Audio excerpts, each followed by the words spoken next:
ছিল না। বাইতুল মুকাদ্দাস যখন আক্রান্ত হয়, বাইতুল মুকাদ্দাস যখন ইহুদিরা আক্রমণ করে, তখন এই পৃথিবীতে 70 কোটি মুসলমান ছিল। যেই পৃথিবীতে 70 কোটি মুসলমান বাস করে, সেই মুসলমানেরা যদি তাদের কেবলায় উলা ইহুদিরা দখল করে নেয়, তা ঠেকাবার দায় দায়িত্ব তাদের মধ্যে, সেন্স অফ প্রেস্টিজ যদি ইস্যু না হয়, সর্দি গরমি না হয়, এটা ঠেকাবার দায়িত্ব আল্লাহর নাই। আর বাবরি মসজিদ যখন ভাঙা হয়, তখন এই পৃথিবীতে মুসলমানদের সংখ্যা 125 কোটির কাছাকাছি।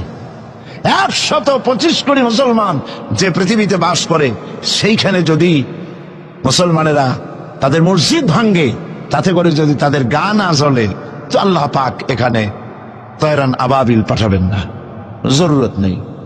ঠিক আজ অনুরূপ ভাবে ইরাকের উপরে যে হামলা হচ্ছে, পৃথিবীর মুসলমানেরা নিজেদের জমিন ছেড়ে দিচ্ছে।